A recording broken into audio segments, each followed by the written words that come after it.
कासगंज पहुंचे समाजवादी पार्टी के राष्ट्रीय अध्यक्ष अखिलेश यादव ने पूर्व सांसद कुंवर देवेंद्र सिंह यादव के नवनिर्मित उर्मिला गार्डन का शुभारंभ किया और उनके समाजवादी पार्टी में शामिल होने का ऐलान किया।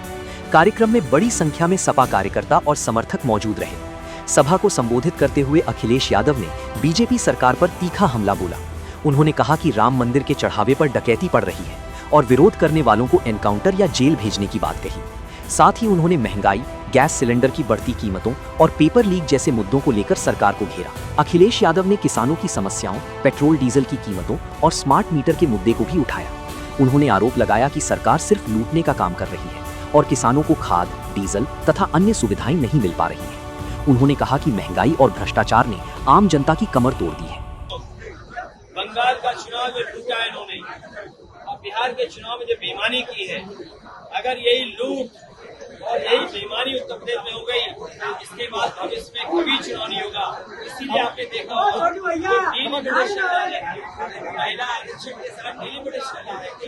ये ऐसी लोकसभाएं बनाना चाहते हैं जिससे विपक्ष के नेता जीत न पाए और अपने हिसाब से ये लोकसभा बनाना चाहते हैं।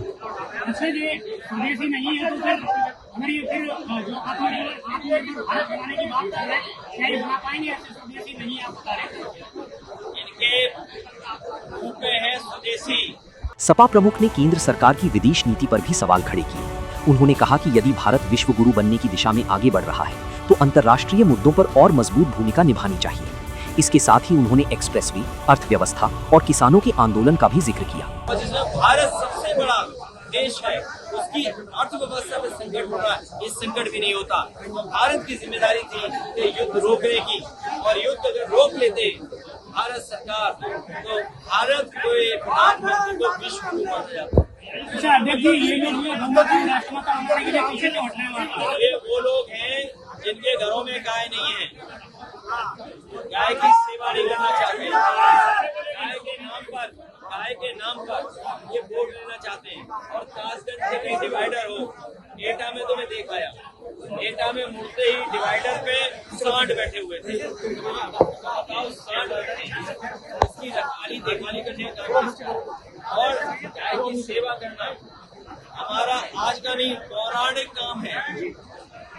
पुराना इतिहास हमारा रहा है गाय की सेवा, हम गाय की सेवा करते रहे। कार्यक्रम के बाद अखिलेश यादव दिवंगत सपा नेता और पूर्व जिलाध्यक्ष अल्पसंख्यक सभा असद हुसैन के घर पहुंचे। उन्होंने परिवार के सदस्यों से मुलाकात कर शोक संवेदना व्यक्त की और हर संभव मदद का भरोसा दिलाया। कासगंज की इस जनसभा में अखिलेश यादव ने बीजेपी सरकार पर कई मोर्चों पर हमला बोला और आगामी चुनावों को लेकर कार्यकर्ताओं में जोश भरने का प्रयास किया। अब देखना होगा कि उनके इन बयानों का प्रदेश की राजनीति पर क्या असर पड़ता है। Bureau report, dynamite news, Kasganj.